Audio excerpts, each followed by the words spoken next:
Après avoir passé des siècles sous la gouvernance impérialiste, la noblesse fut mise à l'écart par une nouvelle classe guerrière sous l'égide d'un shogun. La famille impériale, trop occupée à entretenir leur propre culture, coupée du reste du pays, laissèrent le pouvoir à des clans prêts à se battre pour dominer. Mais étonnamment, toutes les coutumes de la cour n'ont pas été mises de côté. Le shogunat a ainsi gardé en héritage la considération portée au jeu, et l'histoire de certains divertissements ne saurait se séparer de celle du pays. Hello Internet!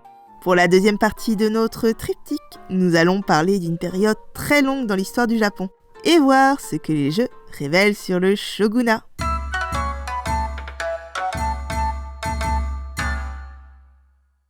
Bon, je vais être franche avec vous, j'avais beaucoup d'a priori concernant le shogunat. Enfin, principalement le règne des Tokugawa. Notamment, j'avais dans l'idée qu'il fallait pas beaucoup aimer s'amuser pour interdire les jeux de cartes dans tout un pays. Mais on va voir ensemble que la vérité est quand même plus nuancée que ça. J'ai aussi eu tendance à penser que c'était une particularité du shogunat de taper sur ce qui touche à l'étranger et à la religion. Alors qu'en fait, c'est plus politique que ça. Oui, gardez bien à l'esprit que sous le shogunat, le pays est éclaté. Aussi bien politiquement qu'en termes de territoire et de classe. Et cette fois-ci, je vous propose de faire l'inverse de la vidéo précédente et de nous intéresser d'abord à des jeux issus de la classe populaire. Le Oichokabu est un jeu qui hérite des échanges commerciaux avec les navigateurs portugais. Tandis que les guerriers s'intéressaient à leurs armes, d'autres s'intéressaient à leurs cartes. Et je vous laisse deviner vers qui mon cœur penche. Le Oichokabu est souvent comparé au baccarat. Et je ne me prononcerai pas parce que j'ai jamais joué au baccarat. Pour jouer, vous pouvez utiliser votre fidèle jeu de Hanafuda. Mais le Kabufuda est vraiment mieux adapté, je trouve. Ici, on utilise un Kabufuda Nintendo. Les cartes vont de 1 à 10 et il y a 4 cartes de chaque numéro. Le numéro d'une carte est le même que le nombre de barres qu'il y a dessus, à l'exception du 10 qui affiche une figure. Comme vous pouvez le voir, c'est pas toujours évident à voir, mais c'est sans doute une occasion pour apprendre l'écriture des chiffres en japonais. J'ai vu le Oichokabu jouer à 2 joueurs comme à 4 et à plus encore dans certaines fictions. Mais ma recommandation serait 3 ou 4 joueurs. Et autant que possible, rester sur 4 joueurs. En fonction de ce que vous avez à parier, la partie peut aller de 15 à 30 minutes. Étant donné qu'il y a des dynamiques de pari, je ne recommanderais pas le jeu aux moins de 12 ans. Soyons vigilants et faisons en sorte à ce que ça reste avant tout un jeu. Ce jeu a plusieurs versions, donc je vais demander aux fans du jeu Yakuza de rester attentifs, parce qu'ils pourraient être surpris. Lâchez le gamepad, ça va bien se passer. Peu importe les règles ou variations que vous utilisez, le but du jeu sera d'obtenir un score au plus proche de 9. Mais genre, pas un total de 9. Mais un nombre dont l'unité est au plus proche de 9, dans l'ordre croissant. Par exemple, ça, c'est un bon score, et ça, c'est un score pourri. D'ailleurs, chaque score a son petit nom. Mais je vous laisse d'abord apprendre à lire les chiffres, et je vous mets un lien en description si ça vous intéresse vraiment. Parce que si vous voulez vraiment jouer, ce que je vous conseille, c'est d'abord d'apprendre les combinaisons de cartes, puisque leur valeur est supérieure aux autres scores. Pour ma part, je connais surtout Coupe-Pin, c'est-à-dire 9 plus 1, supérieur à 9, et Chip-Pin, 4 et 1, qui est supérieur au Coupe-Pin. Enfin, la combinaison la plus forte est Arashi, qui est 3 fois la même carte. Et je demanderai aux fans de Yakuza de bien vouloir arrêter de se scandaliser dans son coin. J'ai dit qu'il y avait plusieurs règles, donc pose ce vélo, s'il te plaît. Avant de commencer, on désigne le donneur et l'ordre de jeu des joueurs. Les rôles vont tourner à chaque manche. Sauf pour le donneur, dans le cas où il représenterait une maison. Une manche se déroule comme suit. Le donneur pose 4 cartes face visible et s'en donne une également face visible. Les joueurs utiliseront leur pari pour choisir quelles seront les lignes de cartes qui composeront leur main. C'est là que l'ordre des joueurs va prendre de l'importance. Les joueurs vont avoir le droit de parier jusqu'à 100 points sur ces cartes. Mais ne vous méprenez pas, ce n'est pas 100 points par joueur, mais 100 points pour tous les joueurs. Ensemble. Donc si le premier joueur est parti 100 points sur les 4 paquets, je vous autorise cordialement à lui faire manger ses morts. Si vous ne savez pas si les autres joueurs sont des gens civilisés, je vous invite, avant de jouer, à convenir ensemble de la limite à ne pas dépasser. Laissez-moi vous donner un exemple. Tous les joueurs commencent la partie avec leur salaire de misère. Admettons, ce mois-ci, on a tous fini le mois avec 80 pièces de plastique. Bah ouais, que voulez-vous, c'est la crise. Joueur 1 parie 30 sur la première ligne et 10 sur la deuxième. Joueur 2 parie 20 sur la deuxième ligne et 10 sur la quatrième. Et joueur 3 parie 20 sur la première ligne et 10 sur la quatrième. Et utilise 5 pièces pour se commander une menthe à l'eau. Au total, on a parié 100 pièces et tout le monde a eu le droit de parier. Notez qu'on ne peut pas parier moins de 10 pièces. Donc soyez sympa avec le dernier joueur. Une fois que tout le monde a dépensé ses sous-sous, le donneur place une carte face cachée sur chaque ligne. Puis, il complète sa main avec une deuxième carte, cette fois-ci face cachée. Les lignes sur lesquelles personne n'a parié sont également entièrement révélées. Les joueurs vont tour à tour pouvoir consulter les lignes sur lesquelles ils ont parié, et seulement celle-ci. Lorsqu'un joueur consulte une ligne, il peut choisir de demander l'ajout d'une autre carte, seulement s'il est le premier à avoir parié sur cette ligne. Si on reprend notre exemple, joueur 1 peut décider ou non de rajouter une carte à la ligne 1 et 2. Mais joueur 2, qui a pourtant parié plus sur la ligne 2, ne peut pas décider d'ajouter une carte sur la ligne 2, et ce, même si joueur 1 a décidé de ne pas ajouter lui-même de carte. Par ailleurs, notez que dans certaines règles, si vous faites 7 ou plus, vous ne pouvez pas demander de troisième carte. Et aussi, si vous faites 3 ou moins, vous êtes au contraire obligé de demander une troisième carte. Lorsque l'on pose une troisième carte, celle-ci est posée face visible. Lorsque le donneur a fini d'ajouter des cartes, il complète sa propre main avec une troisième carte, puis révèle sa main. Ensuite, on retourne et analyse les lignes l'une après l'autre. Le joueur additionne les valeurs des cartes de la ligne sur laquelle il a parié, puis compare cette valeur avec la main du donneur. Encore une fois, ce qui compte, c'est la valeur de l'unité de votre total. Celui qui se rapproche le plus de 9 l'emporte. Et si vous jouez avec des combinaisons, n'oubliez pas de les compter. Si vous faites moins que le donneur, vous perdez ce que vous avez joué. Et si vous faites plus ou autant, vous doublez votre mise. Lorsque vous avez fini de distribuer les piécettes pour chaque ligne, les rôles tournent. Vous continuez ainsi jusqu'à avoir pillé complètement l'argent de vos adversaires ou simplement jusqu'à atteindre un score prédéterminé. Petit mot quand même sur les variations de règles de ce jeu. Ce que je vous ai présenté me semble être une sorte de base, mais il y a des règles qui diffèrent par région. Il sera donc bon de vérifier que tout le monde joue avec les mêmes règles. Les premières variations de règles sont à voir du côté des combinaisons. Si vous voulez les apprendre, je vous invite à consulter le document complémentaire qui sera mis en description. Le truc, c'est que chaque règle joue avec sa propre sélection de combinaisons. Et si vous découvrez le Oichokabu, je vous encourage dans un premier temps à jouer avec les combinaisons que je vous ai présentées au début. Ceci dit, ne soyez pas étonnés si vous arrive de croiser quelques-unes des combinaisons qui ne sont pas dans cette vidéo. Autre type de variation, les cartes visibles. Vous pourrez tomber sur des règles où, avant de commencer, chaque joueur se voit donner une carte qui ne rentrera pas en jeu et ou une carte qui composera le début de sa main. Parfois aussi, les cartes du donneur sont toutes visibles et parfois elles sont face cachée jusqu'à la fin. Évidemment, je vous laisse voir ce qui vous sied le mieux. Comprenez que moins vous avez d'informations, plus c'est le facteur chance qui entre en compte. Dernier type de variation, c'est les paris. Fois la limite est placée à 50, ce qui force les joueurs à limiter vraiment leurs paris pour laisser les autres jouer. Et cela rééquilibre peut-être la répartition des gains. Sinon, on retrouve des règles où chaque joueur sélectionne une ligne seulement. Mais du coup, personne d'autre ne peut parier dessus. Et ça fait que tous les joueurs sont décideurs sur au moins une ligne. Enfin, il y a des règles qui stipulent qu'en cas d'égalité, c'est le donneur qui remporte la mise. Vous vous demandez peut-être pourquoi j'ai choisi de présenter ce jeu. Eh bien, en plus d'être assez peu abordé dans le monde occidental, il me permet de vous présenter un groupe social qui a beaucoup participé à la conservation de la culture ludique, les Bakuto. Ces gens, souvent issus de classes modestes, ont récupéré pas mal de jeux délaissés par l'aristocratie parce que ceux-ci ne correspondaient pas à leurs mœurs. Les jeux qui pourraient être utilisés pour des paris ont été jugés immoraux et ont fini par être interdits.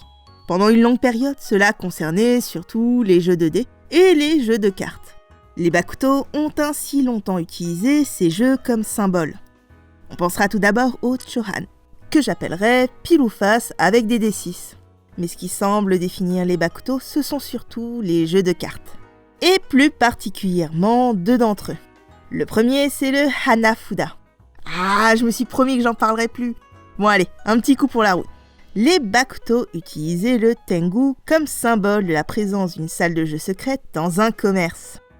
Le Tengu, c'est ce yokai mi-chien, mi-corbeau, mi-moine, mi-expert en arts martiaux, connu pour faire des concours de longueur de bite avec des éléphants. Voilà, le bon goût, tout ça. Bref, sa particularité, c'est son long nez. Et nez, en japonais, ça se dit hana. Et le reste de la déduction, je vous laisse la faire. D'où le fait qu'un grand nombre de fabriques de Hanafuda sont appelées des Tengu. Non, c'est bon, j'arrête avec les Hanafuda, promis. Allez voir les autres vidéos. Bon, et donc le deuxième jeu symbole des Bakuto, c'est le Kabufuda, le jeu de cartes que je vous ai présenté plus tôt. Voilà, vous voyez, tout est lié. Et aujourd'hui, on ne peut dissocier les Bakuto du Oichokabu. Et je sais que c'est une anecdote connue chez les gros fans du Japon, mais la pire des mains possible au Oichokabu serait 893, qui est plus connu sous le nom de Yakuza. Et oui, les Bakuto seraient les principaux ancêtres des Yakuza, aussi appelés les Gokudo.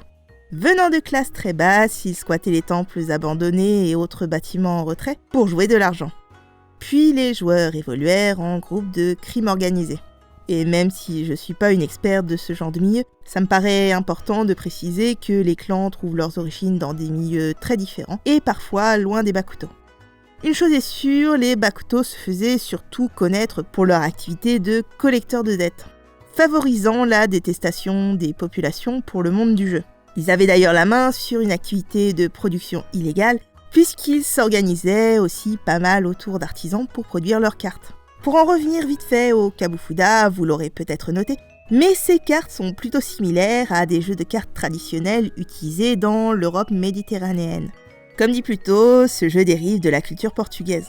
Même le nom du Oichokabu est une prononciation japonaise des mots portugais oito et cabo, qui veulent dire respectivement 8 et câble, si on en croit Google Traduction. Et même si aujourd'hui ce jeu est indéniablement japonais, il fut un temps où il était considéré comme un produit étranger, surtout durant la période que l'on traite aujourd'hui. Bon, la vidéo concerne globalement la période du shogunat, mais vous n'êtes pas sans savoir qu'une lignée en particulier a marqué l'image qu'on se fait d'un shogun. Les Tokugawa ont régné de 1603 à 1867. Ne vous inquiétez pas, on reviendra sur l'héritage des lignées précédentes. Bref, les Tokugawa, il y en a un en particulier qui va nous intéresser, et que je représente tout le temps avec cette tête-là, vous allez comprendre pourquoi. Je vous présente donc Tokugawa, troisième du nom, Iemitsu. Et bon, il voit pas d'un très bon œil les explorateurs portugais qui parcouraient l'Asie. Parfois ils colonisaient, parfois ils forçaient un peu pour convertir les peuples au christianisme. Alors vous imaginez bien les occidentaux arrivant avec leur christianisme et leur soif de domination, et ben la méfiance s'installe. Les frontières se ferment et les jeux de cartes sont interdits. Ces objets sont vraiment considérés comme des produits occidentaux. On ne les utilise donc que pour les jeux d'argent qui sont classés comme des activités de malfrats aux côtés des jeux de dés. La créativité ludique s'est donc pas mal organisée autour de certaines contraintes. On verra que ce sera moins sévère en temps de paix, mais globalement, les jeux qui ont prospéré sous le régime militaire étaient des outils militaires. Revenons en vitesse à avant le shogunat. Le Japon était régi par des nobles qui batifolaient et philosophaient autour d'une famille impériale descendant des dieux et héritier du système gouvernemental du pays le plus génial du monde qui n'est autre que la Chine.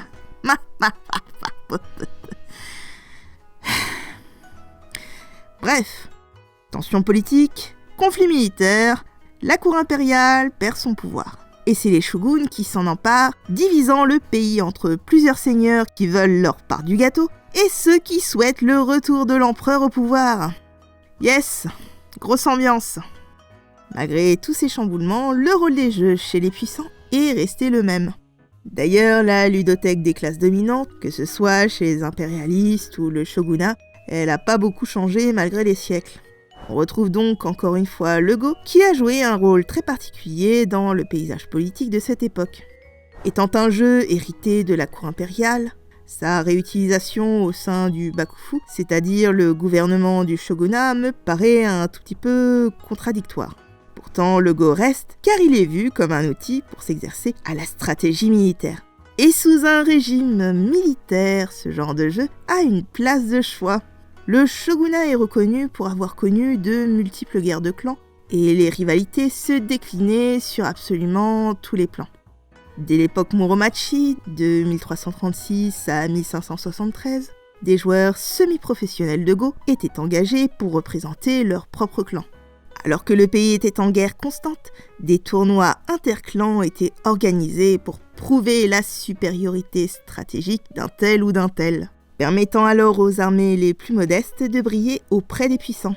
Retenez bien ça, le Go était utilisé pour distribuer des statuts militaires. À tel point que le premier titre de Meijin de Go a été décerné par Oda Nobunaga à son propre maître. Je vous traduis cette phrase, le titre le plus haut auquel on peut prétendre dans un jeu est décerné par un dirigeant militaire. Peu de temps après l'établissement d'une hiérarchie des joueurs, le shogun Tokugawa Hidetada, fils de Ieyasu, premier shogun des Tokugawa, donne un rôle encore plus puissant au Go. Il ordonna à 4 maîtres joueurs de fonder leur propre école. Ces 4 maisons étaient rivales et étaient utilisées pour former des stratèges. Et ouais, certains cursus militaires incorporaient le Go dans la formation et parfois même le shogi. Mais c'est bien aux meilleurs joueurs de Go qu'on accordait le plus volontiers des postes de hauts fonctionnaires. Et je ne vous cache pas non plus que les règles ont quelque peu changé au cours de ces quelques siècles sous le shogunat. Il est d'ailleurs très probable que ce soit un shogun qui aurait validé les règles que nous connaissons tous. En fait, ce qui est intéressant, c'est que le Go et le shogi ont connu une histoire assez similaire. Mais le shogi était peut-être légèrement plus proche du camp des impérialistes. Rappelez-vous, dans la vidéo précédente, on a vu qu'il y avait 2 versions du shogi durant l'ère Heian, le Shoshogi et le Daishogi. On appelle Heian Shogi les versions les plus vieilles découvertes de ce jeu. Et évidemment, les deux vont évoluer et continuer à être joués. Dans un premier temps seulement chez les puissants, puis petit à petit chez les lettrés.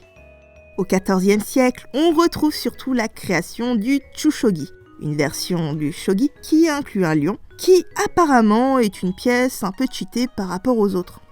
Tout comme au Heian Shogi, on a déjà la mécanique de promotion de pions. Vous savez, cette règle qui permet à certains pions d'acquérir des nouveaux déplacements en cours de partie. Mais le jeu n'a pas fini d'évoluer. Pas mal de parallèles se créent entre les duels de shogi et les véritables batailles. On protège donc un empereur avec les différents pions combattants qui peuvent faire évoluer leur carrière en fonction de leur capacité à se frayer un chemin dans les lignes ennemies. D'ailleurs, le shogi était utilisé pour inspirer les stratèges sur le terrain, mais il se serait lui-même inspiré du terrain pour donner le shogi qu'on connaît aujourd'hui. Parce que oui, pendant le shogunat, ça s'est beaucoup bagarré, mais surtout ça s'est pas mal trahi. Les changements de camp étaient régulièrement observés, et ce, même dans la caste des samouraïs. Rappelons que la loyauté envers leur seigneur faisait quand même partie de leur code d'honneur. Et c'est bien sûr une observation qui aurait inspiré une règle de base du shogi moderne. La réutilisation des pions capturés. Cette règle aurait d'abord été intégrée au shoshogi, plutôt joué au sein de la classe populaire, mais la règle aurait été légitimée par l'empereur Go-Nara en 1557. Empereur qui s'autoproclama premier Meijin de l'histoire au passage. Les Go, tout ça. La mort du pion de l'éléphant ivre, probablement d'un coma éthylique, permet alors au shogi moderne de finaliser son émergence. Ouais. Tout ça pour dire que s'il faut admettre que des harceleurs de petites gens ont contribué activement au développement de la culture du jeu, il faut aussi reconnaître que des dirigeants militaires génocidaires ont créé un environnement favorable à l'évolution du Go et du shogi. Ouais, cette phrase est assez douloureuse. Finalement, sous Edo, le pays se stabilise. La priorité devient alors l'éducation. L'instruction de la population était un véritable défi qui devait impérativement être abordé par les Tokugawa pour faire évoluer la nation. Les temples, écoles de l'époque étaient alors plus orientés vers l'éducation que la religion. Et le gouvernement n'était pas niaiseux. Déjà à l'époque, on reconnaissait les mérites de l'apprentissage par le jeu. Le shogi est alors utilisé en dehors des cursus militaires comme un outil éducatif et les jeunes enfants passent à leur tour par les écoles de shogi. Et là, j'aimerais vous parler du Yamakuzushi. C'est un équivalent du Mikado qui utilise des pièces de shogi. Et donc, c'est plus un jeu d'agilité que de stratégie. Il est encore utilisé aujourd'hui pour aider les enfants qui n'ont pas l'âge de lire à se familiariser avec les pièces de shogi. Et pour être honnête avec vous, je n'ai rien trouvé sur l'histoire de ces règles, si ce n'est une estampe de Hiroshige. J'en déduis donc dans mon coin que ce jeu a été inventé durant l'ère Edo et que cette technique pédagogique existe depuis longtemps. Mais s'il y a bien un jeu qui a connu un grand succès durant l'ère Edo, c'est les Karuta. Le retour des jeux de cartes sur le devant de la scène se fait donc par un besoin de rendre l'apprentissage accessible. Comme dit le mois dernier, les Karuta sont l'évolution des Kai Awase en format carte. Les coquillages favorisaient déjà à l'époque la mémorisation et le concept fut utilisé tel quel pour créer des Iroha Karuta. Notez pour ceux qui connaissent les vidéos plus vieilles qu'on est toujours sur des règles rudimentaires, à savoir le Chirashidori. Un lecteur lit une phrase et on doit trouver la carte qui correspond dans la flopée de cartes étalées sur la table. On utilisait alors des images sympathiques pour rendre les cartes attrayantes. Les Inubo Karuta, par exemple, prennent des dictons à réciter et on retrouve le premier hiragana qui constitue la phrase. Parfois, à la place des dictons, on retrouve des histoires de fantômes et des fois, c'est des poèmes. Les Karuta font partie de ces jeux qui ont été récupérés par les enfants et les femmes pour se divertir en toute innocence. On en parlera peut-être plus en détail si j'ai l'occasion, mais en temps de paix, les jouets aussi se sont pas mal développés. Bon, la vidéo est déjà longue, mais il y a bien quelques anecdotes qui pourraient faire l'objet d'une petite vidéo hors série. On verra. En tout cas, ce que je retiens de tout ça, c'est que même s'il arrive que les jeux soient utilisés comme des outils politiques, tant qu'il y aura des joueurs, il y aura des jeux. Et bah, encore une fois, c'était bien chargé. Et perso, quand je vois tout ça, je trouve qu'on peut vraiment se réjouir des jeux modernes qui arrivent jusqu'à nous depuis le Japon. D'ailleurs, je vous mets en description quelques références de jeux japonais que j'aime beaucoup, pour votre Noël ou juste pour 2021. Allez, je vous souhaite de bonnes fêtes, prenez soin de vous et de vos proches, et sur ce, je vous dis tchuss!